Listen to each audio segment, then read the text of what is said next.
Então, voltei com mais um bloco do Papo com a Fê. Hoje não tô na Diário TV.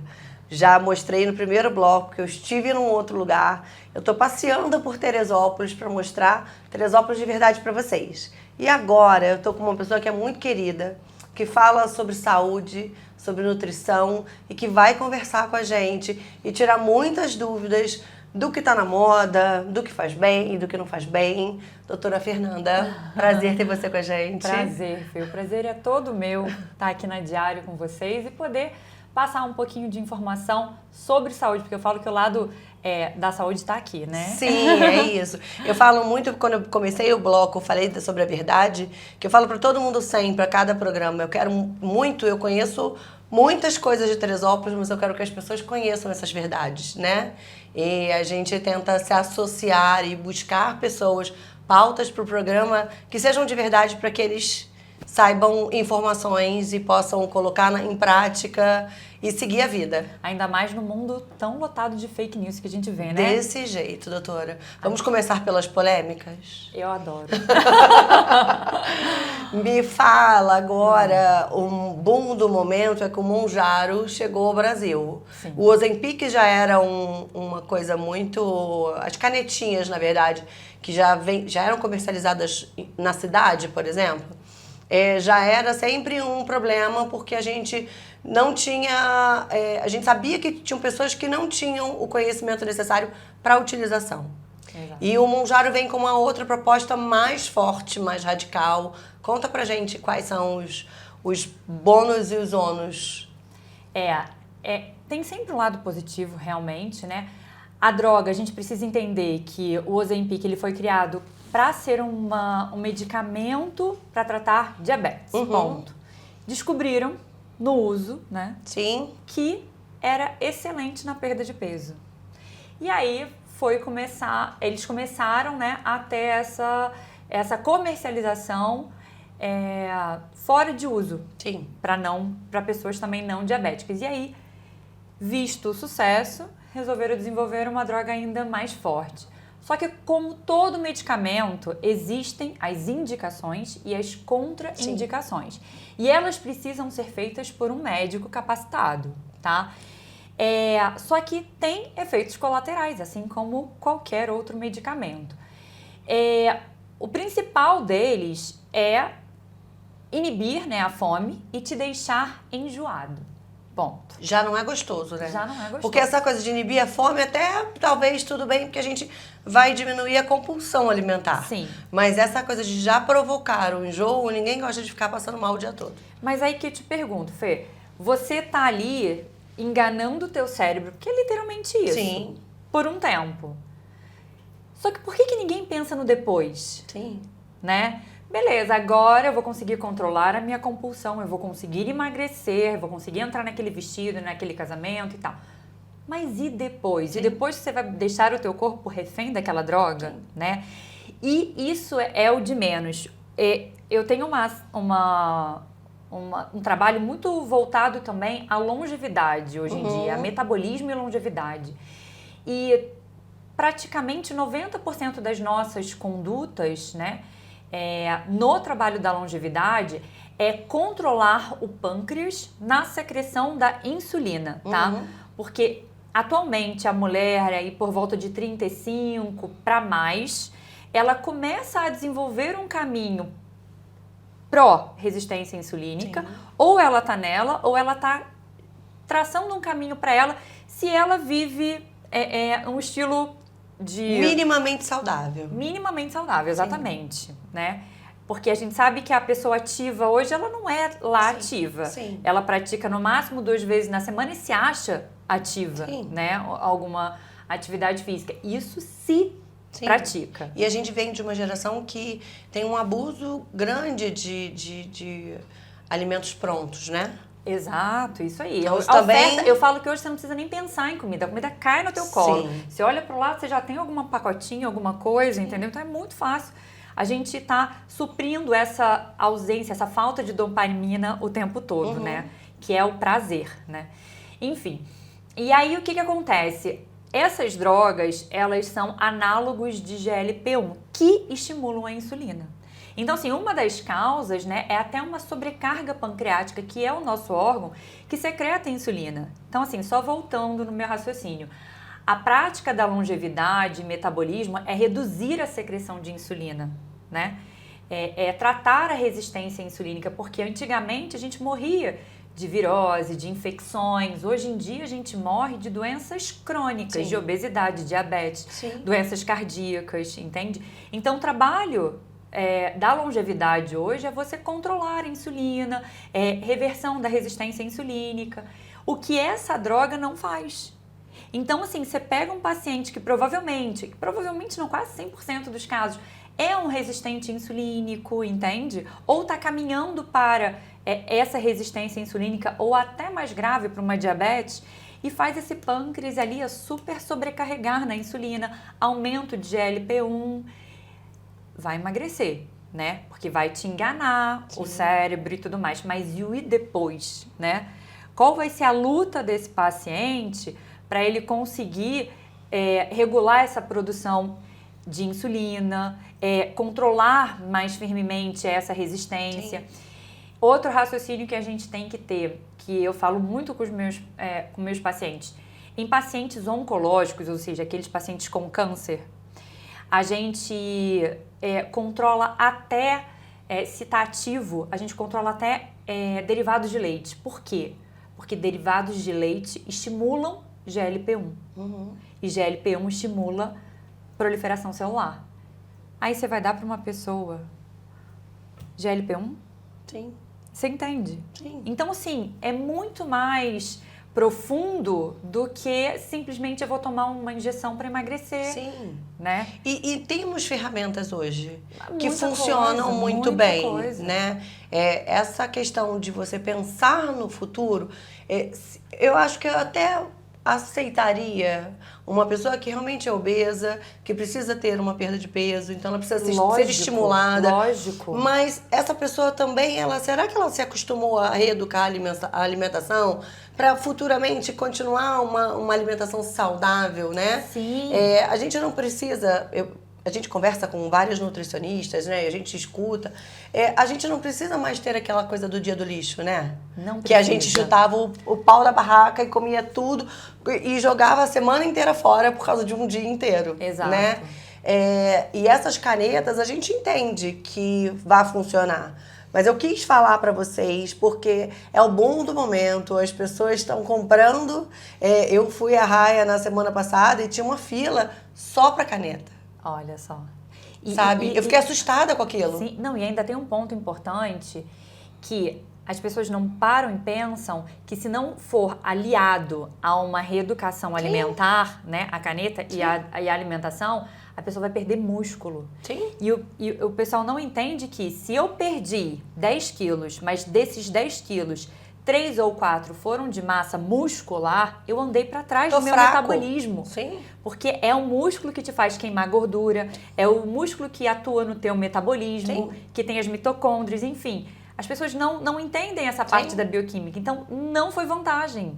Você agora piorou o seu processo de emagrecimento. Sim. Entende? Sim. Às vezes a gente escuta hoje muito que é melhor você tomar um cafezinho com açúcar no meio do dia do que você ter o dia do lixo e furar a sua reeducação toda, né? Sim, A gente passa por muitos processos hoje por causa da nossa não tão boa alimentação, né? Não vou falar má alimentação, porque é um processo antigo que a gente aprendeu, né? A comer muito pão, muita massa, muito biscoito, muitas coisas que hoje a gente não dá tantos para os nossos filhos. Não. Essa questão de biscoito recheado, de alimentos que a gente comia quando era criança. Nossa, todo dia um pacote de biscoito a gente já caiu nessa tentação também. Com achocolatado e pãozinho. Aquele Nescauzinho bem moreninho, sabe? Todo mundo brincou com isso. Mas hoje a gente já tem uma ponderação maior, justamente por entender a quantidade de açúcar, se faz bem, se não faz bem, quais são... Existem mais produtos também com uma qualidade mais saudável, mais naturais, para que a gente possa consumir, né? Com certeza. Então, só fazer boas escolhas, né? Eu falo que, assim, essas boas escolhas, elas servem pra tudo. Até quando você entra numa loja de produto natural. Porque tem gente que entra e fala, ai, pronto, já tô saudável só de estar aqui. Não é assim. Não. Tem várias pegadinhas Sim, ali, entende? sim. Então, no rótulo, quando você entende a ler um rótulo, você já sabe se aquele alimento vai agregar à sua saúde metabólica ou te piorar, né? Sim. E é lógico, isso que você falou, a gente não precisa morar numa bolha, até porque isso é ilusão. Você vai ter eventos, casamentos, festas, e você vai comer. Mas é lógico que isso vai acontecer. Sim. Você só precisa entender o que é exceção e o que é regra. Eu vou fazer até uma brincadeira aqui, porque eu sigo a doutora Fernanda e ela participou, ela fez uma quaresma. Então ela foi uma tentação assim que a gente ria todos os dias com a sofrência dela, porque todo ser humano gosta de um doce, todo mundo. Você passou por algumas semanas de festa de aniversário dentro da sua quaresma e no final da quaresma ela falou, gente, ó, descongelei, mas eu vou comendo um pouquinho cada dia pra não abusar. Eu acho que é isso, né? O docinho não é o malvado da sua alimentação. Mas tem estratégia, Fê. Você pode comer um docinho todo dia, mas é diferente, por exemplo, você comer ele como uma sobremesa, logo após, por exemplo, um prato de salada com frango, um arroz e um feijão, do que você, tipo, eu estou aqui conversando com você agora, eu vou pegar o meu brigadeiro, que é o meu docinho do dia.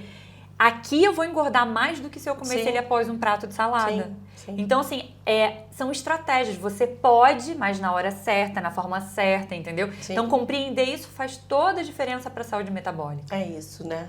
Então, eu agora vou fazer uma pergunta que vocês aí do outro lado acham que sabem. O que a nutricionista prescreve e qual é a função da nutricionista na vida da pessoa, do paciente? A nutricionista é a profissional responsável pela prescrição dietética e suplementar, né, fitoterápica, enfim, do paciente de acordo com as necessidades atuais dele. Então, a gente avalia exames bioquímicos, a gente avalia a rotina, a gente avalia até cultura, né? Preferências alimentares. Eu não vou colocar frango para um paciente que tem pavor de galinha. Sim. Né? Então, a gente avalia todas essas questões, a necessidade, a idade, o sexo, e coloca todos esses alimentos dentro da necessidade atual dela. E o objetivo. Eu quero emagrecer. Eu preciso engordar, entendeu? Sim. E isso tudo dentro de uma alimentação saudável e realista, né? Porque não adianta também... eu só como fora, eu não tenho tempo de cozinhar. Então, beleza, não vou botar essa pessoa pra botar a barriga no fogão se ela não tem tempo pra isso. Então, a gente trabalha com a realidade individual. Sim, eu tenho entrado nessa parte de não ter tempo, mas tenho pego, assim, um momento que dá para fazer várias marmitinhas. Existem soluções, a gente sempre dá opções, eu acho que entende? a gente tem que estar aberto. Exato. Para conseguir conquistar o que você deseja. Isso, e compreender, porque assim, lógico que um restaurante pode usar um óleo que não é tão legal quanto que você vai usar em casa, um tempero artificial que você já não usa em casa. Então, ter a compreensão de que realmente a comida caseira, ela é mais saudável e o que eu puder fazer para isso, mas se não puder, tá tudo bem também. Eu vou trabalhar com minha possibilidade. Mas saiba fazer escolhas. Exato. E vamos lá. A nutrição, ela cabe em todas as idades? Todas as idades, desde um recém-nascido até um idoso acamado. Todo mundo precisa de um nutricionista. E a gente tem algumas recomendações assim básicas que a gente pode dar para o pessoal que está em casa, para que eles possam entender um pouco mais as substituições, essas trocas alimentares, a falta do hábito de eu não almoço ou eu passo do horário do almoço. Como que a gente pode falar com quem está do outro lado para eles entenderem quais são os rituais obrigatórios para a saúde? Primeiro ponto, a hidratação, tá? Eu falo que, eu brinco com meus pacientes, essa fome pode ser sede. Hoje em dia a gente não se hidrata, né? Mas comer a gente tá ali, né? E o nosso sensor de fome e sede, eles são muito parecidos. Então, às vezes a gente tem sede e acha que é fome, né? Quando a gente tem com aquela secura mesmo, a gente sabe que é sede, eu falo que aí já tá grave porque já é um sinal de desidratação. A nossa sede já mostra que a gente está desidratado. Então, diferente da fome, que a gente só deve comer quando sente, a a sede a gente não deve sentir, a gente tem que beber, Sim. né? Então, um cálculo que eu recomendo para todo mundo é 35 vezes o teu peso. Você multiplica o seu peso por 35, então vamos lá. Deixa eu pegar aqui a calculadora. Se a pessoa tem 60 quilos vezes 35, dá 2,100. Então, ela precisa de 2 litros e 100 de água ao longo do dia. Então, esse é o cálculo que todo mundo tem que fazer. Comer de 3 em 3 horas. Preciso? Não precisa. Isso faz com que a gente ignore o nosso sensor de fome e saciedade, né? A gente, eu brinco, a gente como criança, a gente olha, tem que comer tudo. Mas quem botou o prato da criança, né? Foi um adulto com olhar de adulto, com fome de adulto, monta aquele prato da criança e obriga aquela criança a comer aquilo tudo, sim. né? E aquela criança já cresce sem saber qual é o sensor de fome e saciedade Abuso de alimento, dela. né? Já taca comida para dentro porque o adulto mandou, entende? Então, isso também é muito importante, a gente perceber. E, logicamente, a gente não vai esperar nascer um leão dentro da gente, porque aí vem a compulsão. Eu tô morrendo de fome, eu como o que tiver pela frente, né? Então, é aquela sensaçãozinha que pode ser, sim, de 3 em 3 horas, mas pode ser... E o ideal é que se espace mais. Se você tiver com fome de 3 em 3 horas, isso pode ser sinal que você não está combinando as refeições, né? Então, por exemplo, se você comer um carboidrato de alto índice glicêmico sozinho, sem ser acompanhado de uma proteína, de uma gordura, ele vai te dar uma fome com menos de 3 horas, mas uma fome absurda. Agora, se você rechear a sua barriguinha com gordura e proteína, por exemplo, você já vai ter muito mais saciedade e consegue, quem sabe, até fazer 3, 4 refeições no dia, né? E ficar bem dentro de um projeto, por exemplo, de emagrecimento. É importante. Então, vira uma consulta com um nutricionista, para que você possa se conhecer. Eu acho que a gente está num momento da vida de todo mundo que ninguém se conhece. Não. A gente troca água por suco, a gente bebe hoje bebida alcoólica muito mais do que antes, como se fosse uma diversão, mas muitas vezes é um refúgio, né? E muitas vezes se deixa de comer para tentar emagrecer. E não é assim que você emagrece. A doutora Fernanda vai estar aqui com a gente por um bom tempo, né, doutora? Com certeza. Pra gente encher vocês de dicas, pra gente conversar. Quero falar muito sobre alimentação de crianças, de pessoas especiais. Vamos. Eu quero muito falar de menopausa. Eu tenho muita coisa pra perguntar pra ela, mas o nosso tempo é curto. Doutora, obrigada. Eu que agradeço, Fê. Até o próximo Papo com a Fê. E vocês fiquem aí. Vou levar a doutora Fernanda pra cozinha também, pra ensinar pra gente várias receitas gostosas e rápidas pra vocês fazerem aí. Um beijo e já volto com a culinária, tá? Não sai daí.